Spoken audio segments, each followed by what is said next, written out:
um, es- especially focusing on the importance of security awareness, which, in today's age, we now also synonymously call human risk management.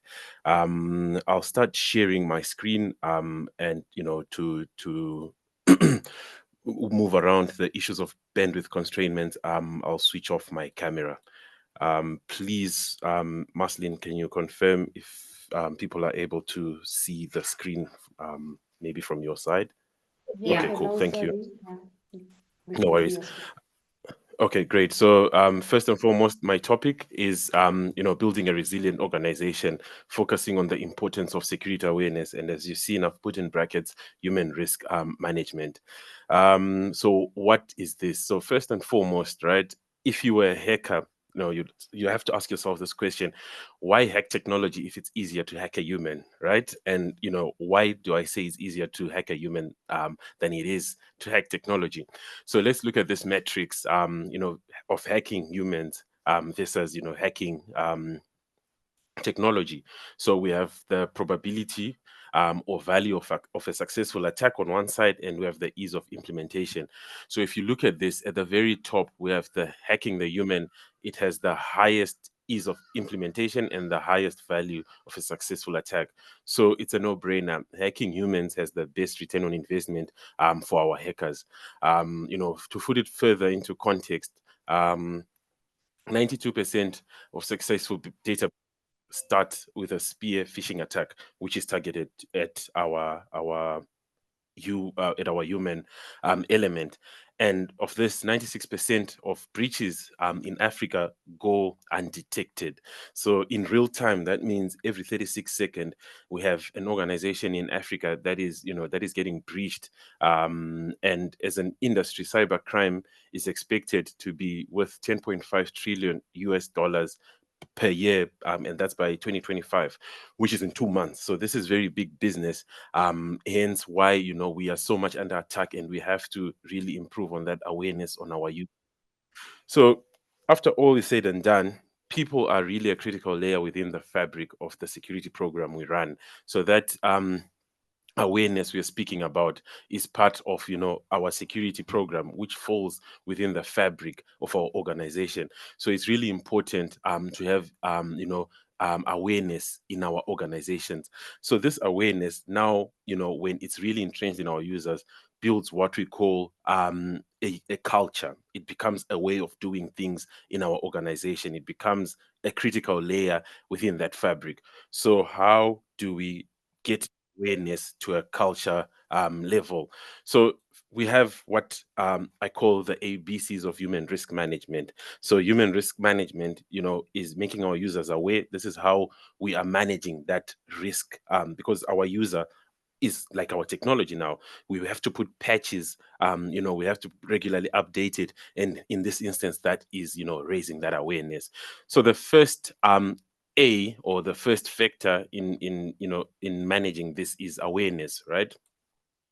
So a very interesting example, phishing is like opening the front door and letting the bad guys into your organization, right? And an example I always like to choose and refer to is, imagine if you knew about a burglary going on in the neighborhood, right? You'd know what sort of attack it is, and you plan on how to defend yourself. We have cameras, we have alarm systems, we have motion sensor lights. So that's the same with cybersecurity.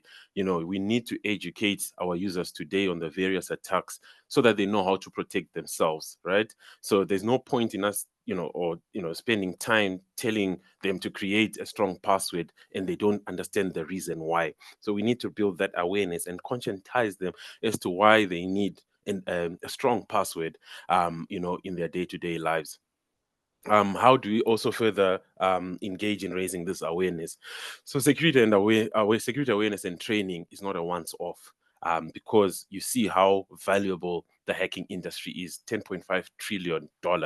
So that means they're doing a lot of research on our users. They're moving, at a very high dynamic pace, and we need to make sure that we are always up to date. So as you can see, you have to train, simulate your users by phishing them, analyze the results, and train them again to narrow this awareness gap. So baseline testing, which is our phishing, train our users ongoingly, fish them again, get their insights, analyze the results, and keep training them so that they're always aware, because it's so dynamic in this age we are living in. Just a bit of results that were done on different regions in terms of simulation phishing emails. So we have phase one, which is just baseline testing, phase two, continuous testing after 90 days, and phase three, which is results after testing in 1 year. So as you can see, we have different regions there, but I want you to focus on Africa. Our baseline was 36.7, and everyone else is fairly high. South America was higher than us. Then after 90 days, Africa became established and became, the highest risk, 22% higher than everyone. Even after 1 year, we were at 5.9%. Still, we are higher than everyone. So what pretty much this means is, as Africa, we need to do more. We need to, engage more in these awareness activities, because compared to the world stage, we are at the very worst, and it's simply just raising awareness. Look for A, B, C, and D. Oh, it has changed now. The hackers are using D, C, and E. So in terms of the importance of awareness, you can actually see here, in terms of our competitiveness on the global stage, certain aspects are considered, and we are found lacking. Then just a look in the security culture in Africa. So this is a score between 0 to 100, 100 being the best score, 0 being the least. As you can see, in Africa, we averagely between the 60, and I think the highest will be 75. And what this means is, many of our median employees in Africa right now share the global workforce, and it is projected to become the largest in 2100. So Africa workforce, by age, right, by 2100, we will have the largest workforce in the world. By 2050, our population will reach close to 2.5 billion, meaning that we're already 25% above the world African population. So what does this mean? If we look at these statistics, right, I think personally, it's worth making sure that our Gen Z and our upcoming generation Alpha have embedded security as a culture, because we are going to be an asset in terms of competitiveness in the world. So we really need to ramp up our awareness from all levels, so that we make sure that the next breed that is coming is highly competitive, if not the best in the world, based off of the numbers that we'll be producing in the world.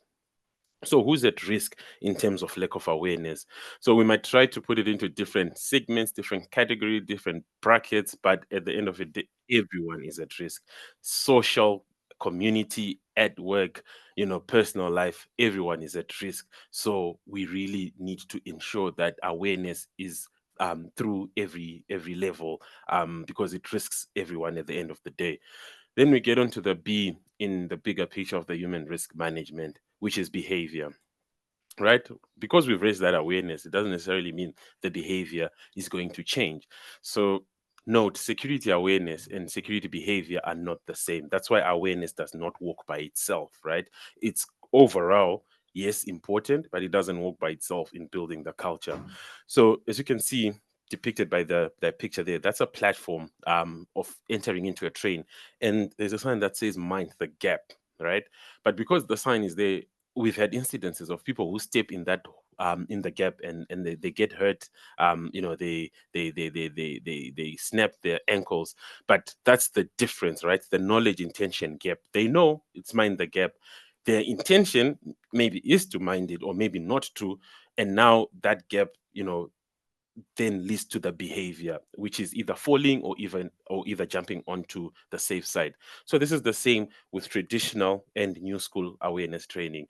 You'll see that traditional awareness programs failed to account for the knowledge, intention, behavior gap, which is essentially now, you might make someone aware, right? Don't click on an email that you suspect is not a legitimate email. But because they know it, it doesn't necessarily mean that they're not going to click on it. Sometimes they have that curiosity. So that is where the new school security awareness training is coming in. We need to address the knowledge, intention, behavior gap as we build the security awareness culture. Perception versus reality. The phenomenal power of the human mind. According to a research at Cambridge University, it doesn't matter in what order the letters in a word are. The only important thing is that the first and last letter be in the right place. The rest can be a total mess and you can still read it without a problem. This is because the human mind does not read every letter itself, but the word as a whole. Amazing, huh? And I always thought spelling was important. So you see, the by virtue that my mind was able to read this correctly from the very get-go, right? It definitely means we really need to raise more awareness because many a times our users, when they receive an email, they just read through it. But it has so many, typos, it has so many other statements that do not make sense. But because we are wired like this, as humans, this is our weakness. That's why we always fall for these tricks and scams. So we need to develop what we call cyber mindfulness as a behavior because this is how our brain works. We have system one and system two ways of thinking, right? System one, it's always on the go. And we say to ourselves we can multitask, when in actual sense, our brain is not able to multitask, but we can do multiple things in quick succession, right? So you're always, on the run. It's fast, but, there's a very high margin of error. It also works automatically and effortlessly via impulse, shortcuts, and intuition, because these are things that we're used to driving. I was thinking about it the other day. I was driving and I was talking to my wife and I was on my phone. I replied a message. I tried to negotiate an intersection whilst my wife was talking, and I was like, "Oh, sorry, what did you say a minute ago?" Then she said, "No, but you said it's okay, and I've done that already." I'm like, "Oh my word!" I was just, I was in a maze. I just answered subconsciously. So that was me in system one thinking. So when we get now to having that awareness that builds our cyber mindfulness, we start engaging in system two, which is slow thinking, right? We break down each problem as it is. You start a problem, you look at it, you really ascertain what it requires, and you complete it. It's very slow, but it's reliable. And that's all that we need when we raise that awareness. A user receives a text message or an email that they're not sure about. All we want is for them to take that deep breath, stop for a second or two, look at it, and really judge. So when it's system two, when it says it's slow, it doesn't mean it's slow. Stop for a minute and look, to see if it's exactly what it is. Just that 2-second break, because your mind has taken a break from what it was originally engaged in, and it's refreshing and it's now looking at the task at hand. So it's also important that we train our brain, to build this awareness and this mindfulness in our day-to-day living. And why is it always hard to get the desired behaviors? We've raised that awareness, but the behavior is not changing because simply the three truths about the human nature: we are lazy, social, and creatures of habit. So we just want things that are already there, and we just keep in a routine, and that's why it's difficult to change the behavior. But some instances that you can use to change this behavior, right? Positive reinforcement and nudging our users in the right direction. Imagine when someone sets up a password, right? Now they know, because we have raised that awareness, why they need an important password. But they try their best, but their password is not so great. Let's, nudge them in the right direction. Yeah, this is a password, but it's not great, right? Using our password strength meters, giving them videos on how to create and remember strong passwords, select elective modules to train them so that it's engaging for them. It's something that will stick in their mind, and it then influences the behavior based off of the awareness that they would have that we would have raised for them. So that's also another way we can pretty much build that behavior, and entrench it in our users. Then the next thing in the importance of awareness is to build the culture, right? The C in the ABC of human risk management. So there are really three realities of human risk management. Just because I'm aware does not mean that I care. If you try working against nature, you will fail, and that's why it's nature. It's something that we found here, and if you try to work against it, it won't work because it's nature. It's us. It's what makes us. It's what makes the world. And also, what your employees do is way more important than what they know. That behavior is what they do. That awareness is what they know. But at the end of it all, what really puts us in a breach is what they do, coming off of the behavior. So, however, culture still is a black sort of area. if I'm to ask everyone on the call right now how they, define culture, we'll get probably, the rest of the call will be definitions of culture. So, CISOs were asked what is culture, security culture to them. 24% were that it's awareness and understanding of security issues. 14 said it was security advocacy and support. 12 were saying it's security embedded in the organization. 22% went with security is everyone's responsibility. 29% went with compliance to security policies. They're all right, right? This is a broad spectrum of culture and they're all right. So, by definition, security culture is defined as the type of behavior, customs, and social behaviors that impact the security of our organization. So the key operating words there is ideas, customs, and social behavior, because it builds the sort of behavior that we want to see in our customers. Then just going back a bit, where security awareness started and how it has evolved to the culture where we are now. So back in the day, it was a do it yourself in-house training, which was pretty much ineffective offerings. Then we moved and we now had the cool content and newsletters which vendors were offering. But however, these were in production. They would come out a month or two after, and we are already behind because the hackers were already moving way faster than us. Then phishing simulation started, and this is where there was some sort of behavior management awareness. It was also driven by the rise of ransomware in the market. So people really had a buy-in in simulating their users to try and get them, on top of the situation. Then we went to where we started now having meaningful metrics. We can now we had the ability to report relevant analytics pertaining to our behavior change, human risk, and the engagement. The statistics were also very interesting to our executive teams and boards, because now we were now able to tangibilize that risk for them, or to say, oh, we had 10 clickers last month, but now because we've training and simulated phishing going on, we've gone down to 7, right? So it was of interest to everyone. Then now the stage where we are and where we all want to be is the security culture. The rise of security culture management is no longer just either this or that. It's the entire security culture. Awareness has to permeate through the entire organization. Everyone should be aware.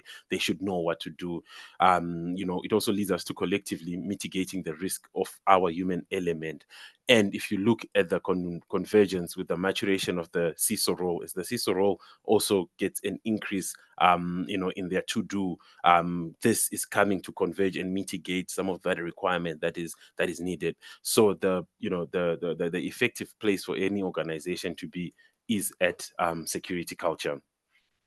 So the 5 practical ways, right, to grow security culture in our organization, we can, include everyone. It's really important from the most senior staff to the most junior staff. It's important for everyone to be included, because everyone is at risk. We have to make it relatable and accessible to everyone, right? People is not a one size fits all. So it's really important to understand what speaks to each specific group or individual in our organization, and let's make it relatable to them. Give them case studies of similar organizations within maybe the same industry who have unfortunately fallen prey, and the negative effects that follow that. It becomes relatable to them and also becomes something important and close to them, that it improves their awareness on their day-to-day behaviors. We need to also offer continuous security awareness training. It's not a once off. Because of the advent of social engineering, we are working against a whole $10.5 trillion industry. So it's moving very quickly. So we should not stop. We should constantly keep training our users. Also, we need to embrace shadow IT and give rewards and encouragement to our users. Once they complete something successfully, and it doesn't even have to be something that is of high cost. Any team that completes their training, their awareness training first, gets half the day off the last Friday of the month. Those things are some of the rewards, and quick encouragements that you're able to use to get buy-in within your organization. So it's not easy. I'm not going to lie to you and say, look, building that awareness through it's a culture is easy. It's not easy. We have quite a numerous number of roadblocks, such as mental bias, poorly drafted policies, failure to lead by example, ahead of beta tests prior, no continual improvement model, and programs that are directly attacking nature as opposed to building a culture. So it's not easy, but you have to be do a cost benefit analysis. What's better, going around these roadblocks, or just leaving my users as they are and potentially getting hacked? And how much are you going to pay after that happens? The cost of recovery, the cost of ransomware, the cost of downtime. So those are some of the cost benefit analysis that you have to do, as you make these decisions. Strong security culture leads to 52 times less credential sharing. So as organizations improve the culture, the risky behavior of our employees are reduced. So remember, awareness, behavior, and culture, right? Just doing this for a consistent amount of time will lead to 52 times less credential sharing. And this is just one factor of risks. We have many other factors, that will also be changed downwards, just because we've invested time in raising this awareness for our users. Then another key takeaway, and I think as security experts, we really need to do this. If you get to any mining company, manufacturing plant, the safety and health teams have done a very good job in raising awareness. As soon as you get to the gate, you see a sign that says safety first, days since last injury, and they give you the number of days. And obviously, your first feeling is like, wow, they're doing very well. Imagine if we adopt the same concept, and as soon as someone gets to the gate, they see a sign that says days since last security attack. It raises awareness even with our employees, because they're trying to beat, the last sort of days they got. So that also, is positive reinforcement for them. And also even for users, for people coming to do business with you, they will be like, okay, wow, this is a very safe organization. My business is in good hands, or my relationship will be in good hands, because these guys keep themselves secure. So it also brings that competitive advantage for our organization. So security awareness training, never occurs in a cultural vacuum. It's advisable that organization risks management has to develop and evaluate their culture and adjust the messaging appropriately. Changes in behavior can not be sustained by a culture without continuous reinforcements. So the key takeaways here, we have to be completely honest as an organization, right, about what our goals are and where currently our culture is and what it will tolerate, so that we can be able to then create a program that speaks to our users. And it's not working against nature, it's not attacking our users, or swamping them. So we really need to evaluate, self introspect where we are, and then this will dictate how our awareness is going to be rolled out. So essentially that was my talk on building a resilient organization, focusing on the importance of security awareness and building our human firewall. I'm open to questions. Marceline, I'll hand the floor back to you. Thank you so much, Lance, for your presentation. Your presentation was very insightful, explaining what is expected, and especially in our organizations. So if you have any question, please just type in the chat box. Our presenter is here to answer all the questions that we have. But while we are waiting for questions in the chat box, I just have a question for you, Lance. How do you measure the effectiveness of security awareness program within in our organization? Okay, cool. That's a very good question. I did mention having measurable metrics. So look, there's quite a number of ways you can measure it. First and foremost, when you do your phishing tests, right, you can record how many users clicked or failed in the last test. You give them training, you see how well they've done in the next test. When you also send them training material with an assessment at the end, you can see their results over time. Then overall, the new school security awareness training approach, tools such as KnowBe4, they actually then create a risk for your user risk profile. So based on your users' role in the organization, based on how well they complete the training you're allocating them, based on the how well they respond to simulation phishing emails, it pretty much works out a risk profile for that user, and you'll be able to tangibly track the user, and your organization, and even by department over time.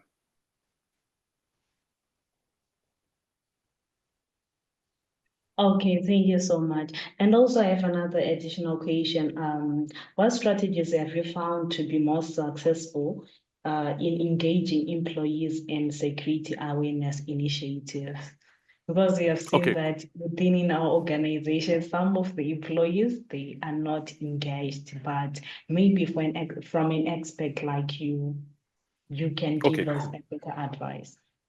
So I would say, as you do your training, either automated or not automated, get feedback from your users. Allow them to rate the content that was engaging with them. Allow them to leave comments, right? So you know what is really exciting them, and what is also, the downside of what you're giving them. Then customize it around that. Then in an automated scenario, we have what we call a security culture survey. So this survey measures silent cues such as attitude, behavior, cognition, communication, right? And it's a quick 1 minute survey. And once that is done, it populates how your users have a view of your culture. Then now you're able to customize your training versus those results. So it's no longer just, shooting in the dark and hoping this will land with our users. It's actually now using insights from them to see, okay, this is what, this is what they prefer, this is what they don't prefer. Also, we just have users who are problematic. They have training. It's not even about engagement. They just don't prioritize it. So this is when now we bring in other stakeholders in the organization to work with. We have our HR teams, we have our compliance teams, we have our auditors, right? It's not really an IT function to be following with users to do compliance, things that are, borderline compliance to like such as training.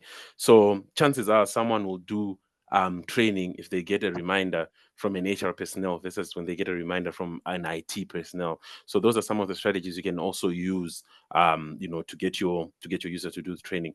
Then from an overall perspective, if users are not, are ignoring all these efforts, you make it a KPI. So, if you've not done your training in a certain quarter, there's no incentive, there's no bonus for you. Or if you have not done your training within a specific time period, you will not be able to access your work resources because you're non-compliant. But that's like the extreme end of it. When someone has really said, "I'm not going to do this training," you make it a KPI thing that they have to that they have to do. So I think that will be my advice and my take in how you can get your users engagement to do the training. Okay, thank you, Lance, for explaining that concept. I think my next question, some of the things they have actually answered.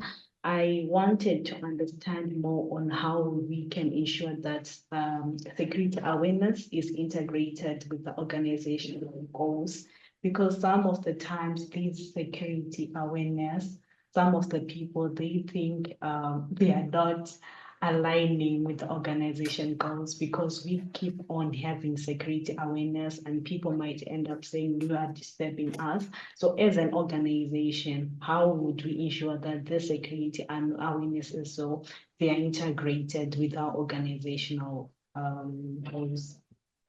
Okay, cool. So I think I actually mentioned something in my presentation. So there's really an importance for us to really introspect as an organization where we are in terms of our current security, right? And what we need to, start building that. Then we create our plan. So we are currently maybe at 10 risk and we want to come to 2, but it's not going to be an overnight process. So we have tools such as your automated security awareness program, which ask you questions. what do you want to achieve by when, then it populates a program for you, and now you work backwards. Okay, maybe in the first 6 months we're going to be focusing to get to at least five, and we're going to do A, B, C, and D. Then we're going to be focusing all the way till you get down.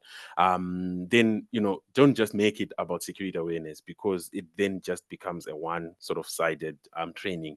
There are other things to train about, and that's why we call it human risk management. We have compliance training, stuff such as the Poppy Act, GDPR, such as privacy, data protection, anti money laundering, harassment. Then mix up that training so it doesn't look like it's full on. Maybe give them two modules on security awareness, then mix it up. It also opens up their minds and trains them on other things that are out there in the world. So that's how you pretty much mix up your training, so that it stays relevant and interesting for your users. Wow, wow, wow. Thank you so much, Lance.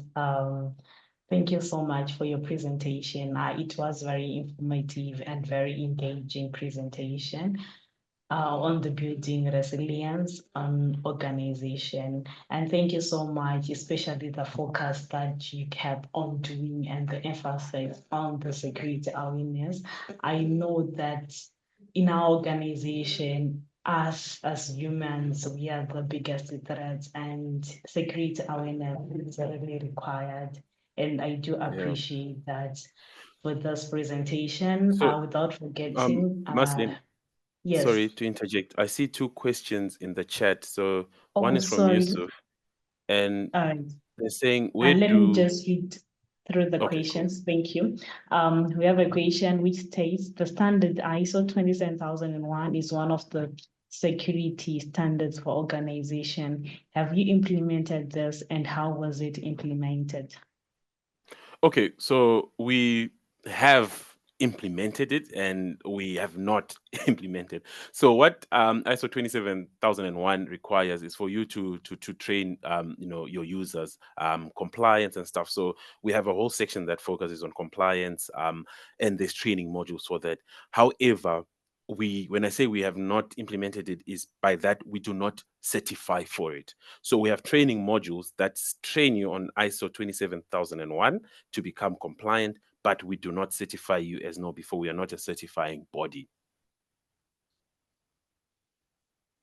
Yeah, all right. I can also add on this one. I think as well for 27001, as well like the Epic Cyber, they as well offer those trainings, and I think you can as well contact them. They'll also can add a more highlight on the standard. And like what Lance has stated, trainings, they do the trainings, and they can teach you on how you can implement the standard in your organization. However, the certification can come from different certification boards that you might choose to certify with. Then next question, where do we draw the line when assessing user security awareness when conducting internal phishing exercise in a way that does not compromise their privacy? Okay, cool. So from the very basis, when we say we want to access your information, we're talking about information such as your user's email address, because that's how we want to deliver these phishing emails, and that's how we want them to access your training. Then from a protection perspective, as KnowBe4, we're a SOC 2 and GDPR compliant vendor. So those are some of the certifications that we have in the back end. When you apply your internal phishing, it's pretty much gonna say to your user, hi Lance, it's your Microsoft password update. So we're not looking at your user information or their preferences. We don't even have access to their online life. We have our own inbuilt. Currently, we have 35,000 inbuilt templates, right? That speaks to about international brands. You are also even able to customize a template to something that speaks more to your organization, or a language that speaks more to your organization. So it's just generic templates that you are able to create or customize from our console. There is no actual sort of looking at your user in their social life, then looking at what they prefer and send them that. So I would not say there's no way we compromise their privacy because we don't have access to their private information. Yeah, thank you so much for answering us all those questions. I don't see any other questions, so I would like to thank Cybermonths for organizing this presentation. Without forgetting the KnowBe4 for presenting to us. Thank you so much, Ms. Lance, your presentation. I think the attendants can agree with me. It was very insightful. It was easy to follow. You really prepared this presentation for us, and I would like to hear more from you. I hope we have another presentation related, and thank you so much for sharing your expertise. We look forward to have more of these presentations in future. Then to our attendees, I would like to thank you so much for taking your time, for sacrificing, for joining this presentation. I think you have benefited from somewhere, and the presentation, you can agree with me that it was very insightful. And if there are no any other questions, if you have any questions related, there is an email for Cyberminds, which is info@cyberminds.com. You can even follow their social media so that you can have more questions on them. So if there are no any other question, I declare that the end of this webinar. Thank you so much to everyone. Bye.